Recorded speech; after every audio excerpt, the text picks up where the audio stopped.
नमस्कार, संतोष की रिपोर्ट में आप सबों का स्वागत है। और आज हम संतोष की रिपोर्ट में चर्चा बिहार की राजनीति की करने जा रहे हैं। उस राजनीति की जो लगता है कि एक जगह पे आके ठहर सा गया है, कोई हलचल नहीं है। चुनाव की उल्टी गिनती शुरू हो चुकी है। मतलब अब एक साल से पीछे आ जाइए, किसी भी समय जो चर्चा हो रही है कि चुनाव की भी घोषणा हो सकती है, बीच में ही चुनाव की घोषणा हो सकती है। फिर 2029 की भी बात हो रही है, वन इलेक्शन वन नेशन, बहुत सारी चीज़ें हो रही हैं। लेकिन देश के स्तर पर जो बातें इन दिनों घटित हो रही है, अमूमन बिहार की राजनीति पर अगर गौर करें तो 2005 से लेके या 90 के दशक से लेके आज तक कहिए तो बिहार का एक अलग मिजाज देखने को मिलता था। बिहार बोलता था, बिहार एक अपने अंदाज में प्रतिक्रियाएं व्यक्त करता था किसी भी नेशनल इशूज़ पे। लेकिन उस इशूज़ पे भी बात करें तो लगभग ठहर सा गया है बिहार। तो बिहार की राजनीति जिसकी चर्चा देश दुनिया में होती है कि भाई यहाँ रिक्शा वाले भी राजनीतिक रूप से काफ़ी समझदार और संवेदनशील होते हैं, लेकिन वो राज्य आज इस दौर से गुजर रहा है कि कोई कहीं से कोई हलचल, कोई नई चीज़ें देखने को नहीं मिले। क्या है इसकी वजह, जानेंगे हम नाम संतोष जी से। संतोष जी, आपका स्वागत है।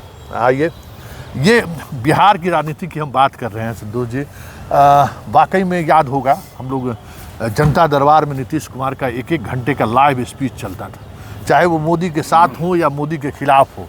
राष्ट्रीय इशूज़ पर उनकी बात सामने आती थी और वो अंदाज होता था उनका कि जो आप सोच नहीं सकते हैं। राष्ट्रीय फलक पर सारी मीडिया भी तवज्जो देती थी, चाहे फिर लालू यादव।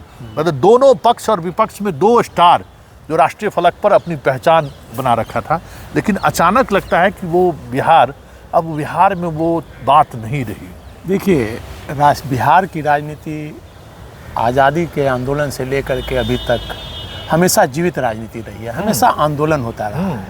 और ख़ासकर पिछले 50 वर्षों से जेपी आंदोलन जब हुआ, 77 का आंदोलन जो बोला जाता है, उसके बाद से 50 वर्षों तक, अभी तक 74 का आंदोलन कहिए, 77 में सत्ता आई, 50 वर्षों तक बिहार की राजनीति जेपी आंदोलनकारियों के इर्द गिर्द घूमती रही। और जेपी आंदोलन में वैसे नेता उभर के जमीन से, जो गरीब गुरबा, लालू प्रसाद ले लीजिए, नीतीश कुमार ले लीजिए।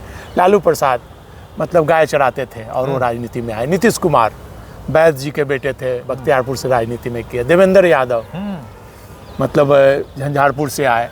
सुशील कुमार मोदी साइकिल से चलते थे पटना की राजनीति में, वो राजनीति में आए। नरेंद्र सिंह जी के पिताजी भले मंत्री थे, शिवानंद तिवारी जी के पिता मंत्री थे, लेकिन सब लोग जेपी आंदोलन में जुड़े।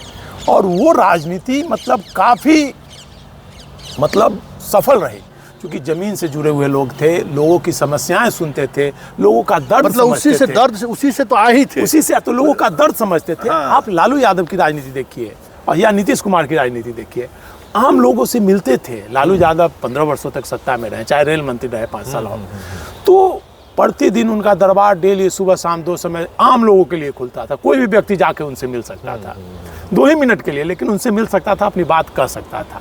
नीतीश कुमार से जनता दरबार में कोई भी व्यक्ति अपनी रामविलास पासवान सुबह उठकर बैठ जाते थे। क्या बात है। मतलब सभी लोगों से आम लोग, चूंकि आम लोग, जॉर्ज फर्नांडिस आके बिहार में आके, जॉर्ज फर्नांडिस हो, चाहे शरद यादव जो हो, मतलब सभी लोग, मतलब वो राजनीति थी 50 वर्षों से उन्हीं के इर्द गिर्द घूमती रही। अब वो राजनीति लगभग समाप्ति के कगार पे है। लालू प्रसाद भी अस्वस्थ हैं, नीतीश कुमार भी अस्वस्थ हैं, और रामविलास पासवान जी स्वर्गवासी हो गए, शरद यादव स्वर्गवासी हो गए, जॉर्ज फर्नांडिस स्वर्गवासी हो गए, नरेंद्र सिंह स्वर्गवासी हो गए, सुशील मोदी स्वर्गवासी हो गए। तो जो पूरी कड़ी ध्वस्त हो गई। अब जो आए हैं, अब जो राजनीति में आए हैं, चिराग पासवान, तेजस्वी यादव या प्रशांत किशोर, या जो भी अभी ले लीजिए आप नए नेता जो भी हैं, मतलब उनकी राजनीति जो है वो देखा जाए तो वो सारे फील गुड में है। सारे नेता मतलब विरासत ऐसा मिला है कि मतलब उसी के भरोसे सोना का चम्मच लेकर पैदा हुए, एक ही बार में एमपी बन गए, बगैर संघर्ष के मंत्री बन गए, डिप्टी सीएम बन गए, उप मुख्यमंत्री बन गए, मंत्री बन गए, एमएलए बन गए। तो सब कुछ उनको एकाएक विरासत में मिल गया। तो वो सोचते हैं कि यही राजनीति है। और वो उस जो नवरत्न जो हैं एक चापलूसों से घिर गए हैं, चाहे वो चिराग पासवान हो या तेजस्वी यादव, वर्तमान राजनीति में जो भी है, तो वो जनता से दूर होते चले गए। आप चिराग पासवान ना तो जनता से मिलते हैं, किसी से, आम लोगों से मिलते नहीं हैं। तेजस्वी यादव की बात ही छोड़ दी, वो 4 लोगों से गिरे हुए हैं, उसके अलावा किसी से मिलते नहीं हैं। तो आम लोगों का दुख दर्द तो समझ नहीं पाते हैं। धरना प्रदर्शन तो दूर की बात हो गई, नेता विरोधी दल अभी तक, चाहे कर्पूरी ठाकुर हुए, सुशील मोदी हुए, उपेंद्र कुशवाहा हुए, यहाँ तक कि विजय सिन्हा हुए, नेता विरोधी। एक दौर में ये सिद्दीकी साहब, सिद्दीकी जी, याद है वो विधानसभा का वो रॉयल ब्लड पे जो बाप रे, वो क्या ऐतिहासिक डिबेट था वो। तो नेता विरोधी दल 2010 में आम लोगों के लिए सुलभ होते थे। आम लोगों से तत्काल उनके फोन पर बात हो जाना, कहीं भी समस्या हो, कहीं भी किसी की हत्या हो, कोई घटना घटे, तुरंत नेता विरोधी दल पहुंचते थे। लेकिन आप तेजस्वी यादव का ले लीजिए, कहीं भी वो नहीं जाते हैं। एक भी जगह बता दीजिए जहाँ घटना घटने के बाद वो कहीं गए, अपवाद एक आध छोड़ दीजिए तो ट्विटर पे, बस ट्विटर पे, और बस एसी कमरे से बाहर नहीं निकलते हैं। तो ये राजनीति अब धीरे धीरे, जो आंदोलन की राजनीति है वो अब समाप्त हो गई है। अब कारपोरेट राजनीति शुरू हो गई है बिहार में। अब कारपोरेट राजनीति शुरू हो गई है, चाहे तेजस्वी यादव की हो या चिराग पासवान की हो, चाहे प्रशांत किशोर की हो, कोई भी हो। अब कारपोरेट कल्चर हो गया है। अब वो कार्यकर्ताओं का दौर अब समाप्त होते जा रहा है, कार्यकर्ताओं से नेता दूर होते जा रहे हैं। तो यही वजह है कि बिहार अब धीरे धीरे आंदोलन की भूमि माने जाने वाला बिहार, लोकतंत्र की जननी बिहार, वैशाली लोकतंत्र का जननी कहा जाता है, अब वहाँ आंदोलन धीरे धीरे समाप्त होता जा रहा है। अब बिहार चर्चाओं से दूर होता जा रहा है। इसकी मूल वजह है वही कि सोना के चम्मच लेकर जो पैदा लिए, चाहे वो तेजस्वी यादव हो, चिराग पासवान हो, चाहे जो भी अब राजनीति कर रहे हो, प्रशांत किशोर, कहाँ से इतना पैसा ला रहे हैं? पैसों का अंबार, पैसा पानी की तरह बहाया जा रहा है। तो ये राजनीति अब बिहार के लिए, बिहारी नहीं देश के लिए खतरनाक संकेत है कि आम लोगों का दर्द सुनने वाला अब कोई नहीं है। अगर देखा जाए तो बिहार में नीतीश जी के खिलाफ एंटी इनकम्बेंसी बहुत ज़्यादा है। बस एक आंदोलन की ज़रूरत है। चाहे कहाँ कहीं भी घटना घटे, नेता विरोधी दल अगर पहुंच जाते हैं तो उनको विरासत के रूप में कुर्सी मिल जाएगी। लेकिन मुझे जो स्थिति लग रही है कि वो यात्रा 4 दिन यात्रा करते हैं, उसके बाद फिर 1 महीना गायब हो जाते हैं। तो ऐसी स्थिति मुझे नहीं लगता है कि फिर 25-50 सीट से ज़्यादा वो जीत पाएंगे। पिछले बार भी अगर उनको 75 सीट आया तो वो चिराग पासवान की मेहरबानी से आया, ना कि उनके नौकरी का एजेंडा से। उनको अपना वोट बैंक है उसे बढ़ाने की ज़रूरत है और गांव-गांव जाने की ज़रूरत है, तभी ये सफल हो पाएंगे। अच्छा, एक मतलब बात विरासत की आपने की, ये जो पॉलिटिशियन है, मतलब या तो सारे पॉलिटिशियन, अब बीजेपी का ही लीजिए ना, वहाँ भी नेतृत्व का क्राइसिस है। आज बिहार में हर पॉलिटिकल पार्टी को ले लीजिए, नीतीश जी के बाद जीरो, लालू यादव के बाद मतलब हुकू कर रहा है, कब प्राण निकल जाए। रामविलास के पास चिराग हनुमान बन गए। आज तक कभी रामविलास पासवान अपनी आइडेंटिटी किसी पॉलिटिशियन के सामने में गिरवी नहीं रखा।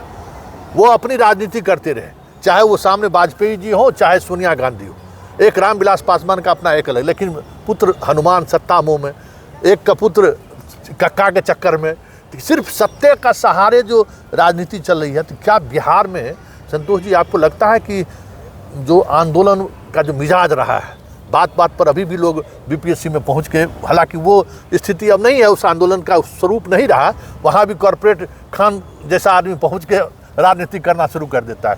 तो ये संकट है, लेकिन आपको उम्मीद लगता है कि बिहार से कुछ नई चीज़ें निकलेंगी? देखिए, निश्चित तौर पर नई चीज़ें आएंगी। बिहार आंदोलन की भूमि रही है, लोकतंत्र की भूमि रही है, लोकतंत्र की जननी रही है, और थोड़े देर के लिए शून्यता आई है, चाहे लालू के पुत्र के कारण, रामविलास पासवान जी के पुत्र के कारण या नीतीश जी के कारण थोड़ी देर के लिए शून्यता दिख रही है। लेकिन आंदोलन होगा, तेजस्वी नहीं करेंगे, कोई ना कोई नेता उभरेगा जो आंदोलन करेगा, बशर्ते कि कारपोरेट कल्चर से कोई बाहर निकले।